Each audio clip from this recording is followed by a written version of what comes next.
Misteri Rumah Tua Mbak Marni. Kala itu, matahari telah mulai berpamitan dan tenggelam di ufuk barat. Gelapnya malam mulai merayap, seakan mengingatkan agar warga desa segera beristirahat dari kesibukannya sehari-hari, yang tentu saja membuat lelah karena kerja memeras keringat dan otak. Sebagian warga desa mulai merebahkan diri agar otot-otot yang kaku kembali normal. Namun terlihat Andi dan Rusman sedang melintas di jalan setapak ujung desa.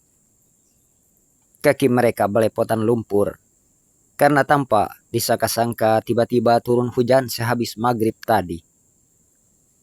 Cahaya senter mereka yang redup ternyata tidak banyak membantu dikala menembus kegelapan malam itu.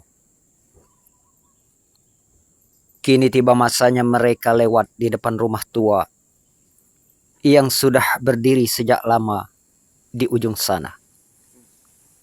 Langkah mereka terhenti tiba-tiba karena mendengar suara seorang wanita menyapa. "Mas Andi, Mas Rusman, mampir dulu mas." Seketika Andi dan Rusman melihat ke sumber suara.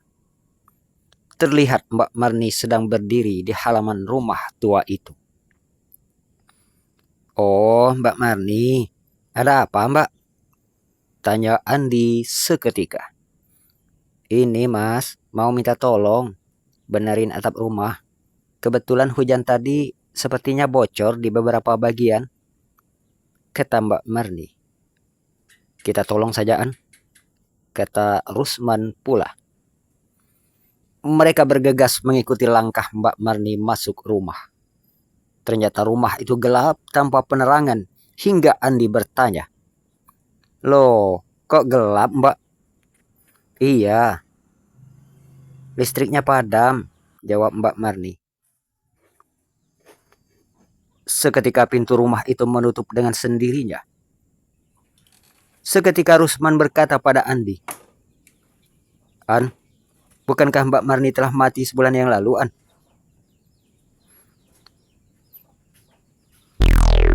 Seketika Andi pun menyadari hal itu. Dengan nada takut, seketika Andi pun berbicara pada Rusman. Iya man, kenapa tadi kita tidak ingat ya? Kok bisa lupa?" Seketika rasa takut mereka kian bertambah, seiring dengan suara Mbak Marni yang terkekeh dalam ruangan gelap itu. "Ayo kita kabur An." "Nggak bisa man, pintunya terkunci," keluh Andi. "Usahakan buka pintunya An, biar aku yang baca ayat-ayat ngusir setan," kata Rusman sambil baca ayat kursi. Sedangkan Andi berusaha sekuat tenaga untuk membuka pintu itu. Mbak Marni yang kini sudah berubah. Kukunya hitam panjang, mukanya pucat, dan bola matanya putih semua. Sedangkan busana putih yang dikenakannya menambah kesan angkernya.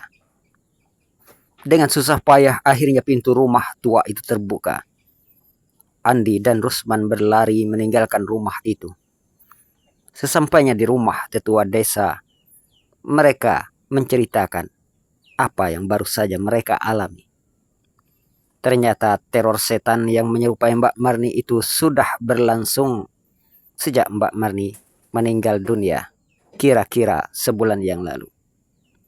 Hingga akhirnya tetua desa menyuruh warga membongkar rumah tua itu agar tidak ada lagi fitnah dari setan yang menyerupai Mbak Marni. Oh iya teman, Mbak Marni ini tinggal seorang diri di rumah tua peninggalan orang tuanya. Terima kasih. Semoga teman-teman terhibur.